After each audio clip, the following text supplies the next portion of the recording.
here for you. Fox 4 News starts now. Hello, I'm Dan Godwin with a look at what's making news in North Texas. Investigators are working to determine why a small plane crashed in West Plano, killing the pilot. The plane went down in a busy shopping center Tuesday evening. No one on the ground was injured. Fox 4's Paige Ellenberger has more from the crash site. Now, this plane crash happened at this shopping center off of West Park Boulevard here in Plano. Still the remnants of the plane that crashed here yesterday evening. Miraculously, it missed all of the small businesses. First responders got the call around 6 last night that the single-engine plane had crashed. It's unclear where the pilot was heading, but Air Park Dallas Airport, which is just a single runway, is less than a quarter mile away. The Addison Airport just a few miles away too. As the plane crashed, it hit an unoccupied van, which then caught fire. The pilot aboard died in the crash. No one else, though, was injured. Witnesses who were shopping in the area say they knew how bad it had to be when they saw the smoke from a good distance away. We came over here and we're like, oh, that's not good at all, because it was like right next to where we were parked. And then that's when it just started catching on fire a lot. And most importantly, I was hoping that everyone was okay, because, you know, those are small aircraft and it smushed in between that car. The plane didn't hit or damage any small businesses around. Mama's Daughter's Diner, a nearby restaurant, posted on Facebook saying their hearts go out to the pilot's family and that they'll be closed Wednesday, Thursday, and Friday. Now, the NTSB and the FAA will continue their investigations well into today as far as how did the plane crash, where was the pilot heading, and where did they come from. In Plano, I'm Paige Ellenberger, Fox 4 News. Today marks 60 years since President Kennedy was assassinated in Dallas. It was a pivotal moment, of course, in U.S. history and for the city where the tragedy happened. The sixth-floor museum in downtown Dallas has more than 90,000 items dedicated to JFK and his assassination. To mark the 60 years since the president's death, the museum will have a floral display and educational talks from museum staff. A new exhibit called 2 Days in Texas highlights the fateful trip to this state made by the president and first lady in November of 1963. The exhibit opened earlier this month, and it has attracted people from all over. Today is one of the busiest travel days of the year. DFW and Love Field are both expecting many more people to fly this Thanksgiving compared to last year. And this coming Sunday is traditionally an especially heavy travel day. The passengers we spoke to this morning gave us a pretty upbeat assessment about what they've encountered to this point. I would say it was pretty smooth, like the drop-off process. My parents just dropped me off. The only thing right now is getting through security. I was kind of prepared for it to be really busy. Everyone's traveling, trying to see family, friends. So I was definitely prepared for this. So far, I mean, the pre-check line was a little longer than I've seen it, but, you know, got the kiddo ready. So far it's been smooth, but we'll see. We still got to make it wind around and make it through, so fingers crossed. The Transportation Security Administration expects to screen 2.7 million passengers today across the U.S. That number jumps to 2.9 million on Sunday, which would narrowly eclipse the record set on June 30th. Cowboys quarterback Dak Prescott will try to extend one of the best stretches of his career on Thanksgiving Day. The boys will wrap up game planning today for tomorrow's matchup against Washington. Dak has thrown 14 touchdown passes and just 2 interceptions in the last 5 games, although Dallas has faced some relatively weak competition during that period. That won't change when the 4-7 Commanders come to town, but Prescott says he's as confident as he's ever been leading the Cowboys offense. Talked about it over and over, the coaches, just the chemistry of this team. Yeah, by far the best I've ever felt, and it's not just me. It's a lot of the things around me. Nah, he's a hell of a player. He's a hell of a person, honestly. He's willing to give a helping hand whenever you need it. Just proud of him and proud of the way that he's overcome a lot of things. And I've seen it. All 4 years, it's been a different situation every year. Players say they know they'll be tested by better defenses starting a week from tomorrow when Dallas plays Seattle. That will begin a stretch of 5 straight games against teams in playoff contention. Next, the holiday shopping rush begins in earnest on Friday with the lure of a lot of deals. Steve Noviello says there are some you should avoid. He breaks it down for us when we come back. Travel looking pretty good today and tomorrow across the southern half of the U.S. Yeah, we're looking at a mostly dry forecast and some sunshine today and tomorrow. I'll have all the details coming up next on Fox 4. Bargain hunters, brace yourselves. The Black Friday sales have already started, but before you go in search of deals, consumer reporter Steve Noviello says there are some things you should skip.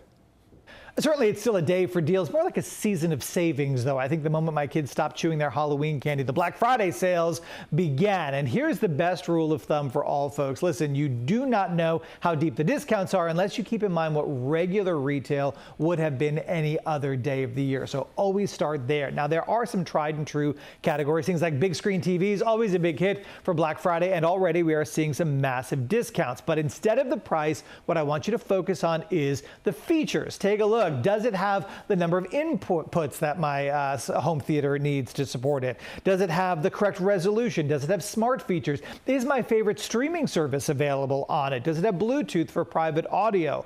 One of my top picks for the season, by the way, I want you to check out TVs by TCL. Not a brand that is top tier for a lot of folks, but it absolutely should be on your radar. We saw them at CES. We were incredibly impressed with them during Super Bowl. They make a fantastic TV set, which is often very feature-rich and much less expensive than their competitors, especially when you get into the larger screen sizes. Now, as far as what you should just avoid, sticking with technology, listen, if you want the latest iPhone 15, go ahead and get it. You're not going to get a discount on it. What you will probably get a deal on is maybe the iPhone 14 or even the 14 Pro Max. Those will be bundled and maybe discounted. There's not a huge technology difference. Of course, that different charging port might be a game changer for folks, but there are some entire categories that if you are motivated just by savings, you might want to skip. Things like bedding, sheets, towels, all going to hit rock bottom in January as opposed to Black Friday. So skip it for now. Wait for the white sales. Most jewelry will cycle to lowest price around Mother's Day. Holiday decor will never be as cheap as it is in January when you could save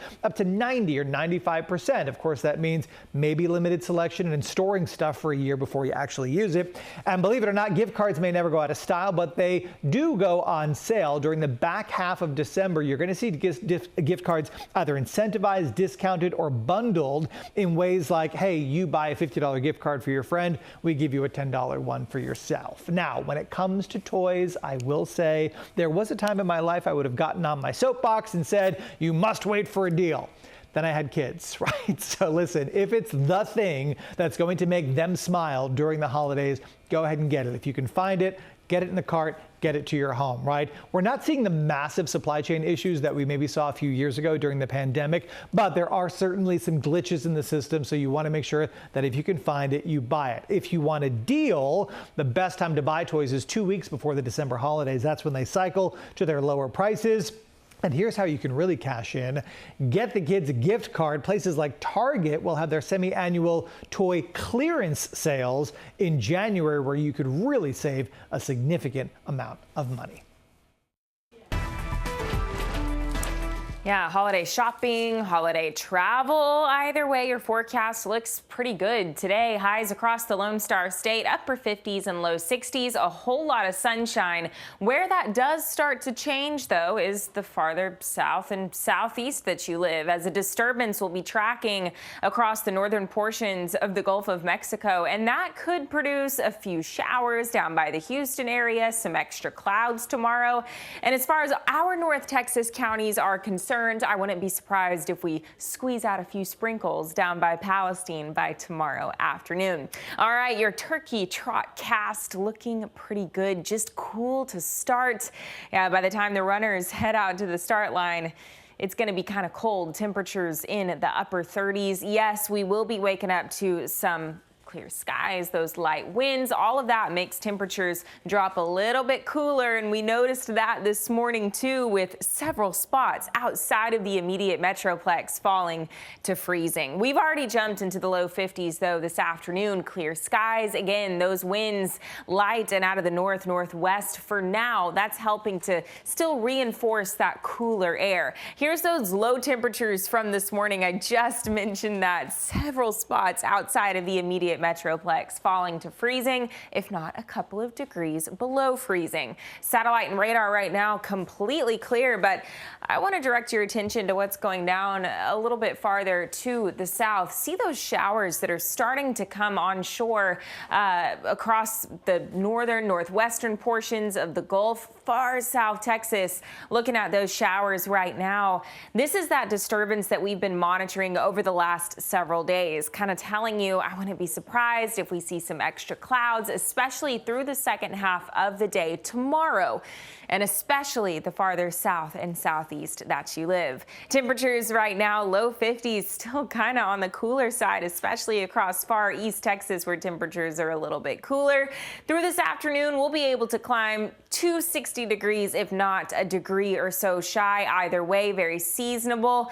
It could always be worse. By tomorrow morning, we're back in the upper 30s and low 40s, but tomorrow afternoon, I think most of us are in the low 60s. So your holiday forecast, Thanksgiving Day. Yes, more clouds to the south and east. We're going to call that partly sunny, and then more sun the farther north and west that you live. Friday, big shopping day, Black Friday, temperatures low 60s, partly sunny skies. Still a cool start with those clearing skies and those lighter winds in place. Let me show you that with our futurecast. Again, tonight, winds are on the lighter side, clear skies. We fall into the 30s again. Extra clouds start to build in tomorrow afternoon, and a few showers, maybe a few sprinkles, can't be ruled out the farther south and east that you live. To Friday morning, again, low 40s. Now, as far as rain is concerned, yes, we have added sprinkles to the forecast the farther south and east that you live, but our next disturbance looks to arrive Saturday night into Sunday morning, producing a few light showers with reinforcing cooler air. We're only at 50 degrees Sunday afternoon. All right, thanks, Kylie. And that's a look at what's making news in North Texas. Of course, for news anytime, go to fox4news.com.